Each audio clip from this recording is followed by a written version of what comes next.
Hello and welcome students, Gyanjyoti coaching সেন্টারের পক্ষ থেকে তোমাদের সকলকে আরও একবার স্বাগত। আজকে আলোচনা করব আমরা relation between psychology and education unit 1 থেকে 5 মার্কসের কিছু কোয়েশ্চেন্স। ঠিক আছে, এর আগের দিনেও কিছু কোয়েশ্চেন্স আমি এই যে টাইটেল তোমাদের দেওয়া রয়েছে তোমাদের সিলেবাসে আলোচনা করেছিলাম। আশা করছি তোমরা কিন্তু সেই কোয়েশ্চেন্সগুলো দেখেছো এবং নিজেদের প্রিপারেশনের সাথে কিন্তু এই কোয়েশ্চেন্সগুলোকে রাখছো। আশা করছি এখান থেকে কিন্তু তোমরা হেল্পফুল হবে। চলো অতিরিক্ত কথায় না গিয়ে আলোচনার বিষয়ে ফিরে আসছি।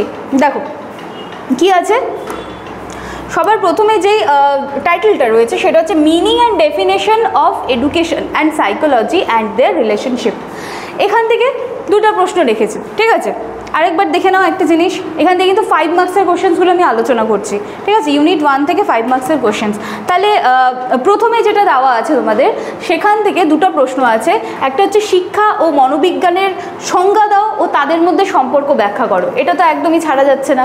শিক্ষা প্রক্রিয়ায় মনোবিজ্ঞান কিভাবে সাহায্য করে উদাহরণ সহ লেখো। ঠিক আছে, এই প্রথমে যেটা রয়েছে ABC করে দেওয়া রয়েছে তোমাদের, তো এখানে আমি 1 নম্বর রেখেছি। তো এখান থেকে কিন্তু এই দুটো 5 মার্কসের আছে।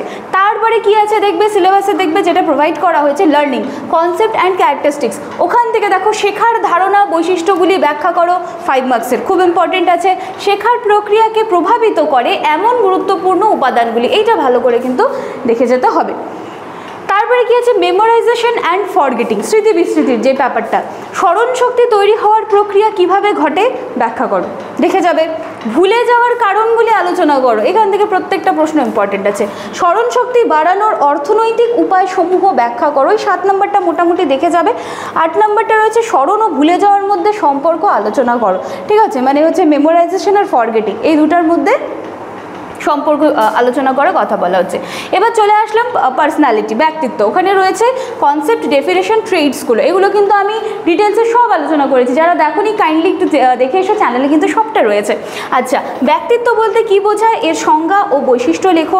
10 নম্বরে কি আছে, ব্যক্তিত্বের বিভিন্ন প্রকার যে ট্রেডসগুলো রয়েছে, আমি কিন্তু খুব সুন্দরভাবে ট্রেডসগুলো আলোচনা করেছি।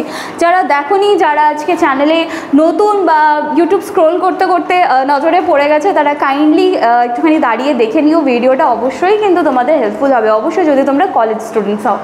আচ্ছা ঠিক আছে, দেখো তাহলে এই 5 মার্কসের কিছু কোয়েশ্চেন্স কিন্তু আমি রাখার চেষ্টা করেছি।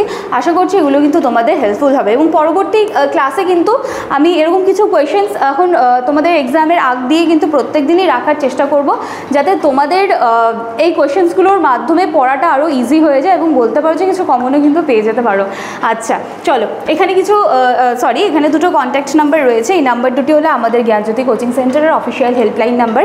যে কোনো একটি নাম্বারে কল করে তোমরা সরাসরি আমাদের সাথে যোগাযোগ করে নিতে পারবে। এছাড়া ডিসক্রিপশন বক্সে কিন্তু পুরো ডিটেলসটা দেওয়া রয়েছে। চলো আজকের ক্লাস বা আলোচনার বিষয় এখানে শেষ করছি। দেখা হচ্ছে নেক্সট দিনের ক্লাসে। Thank you.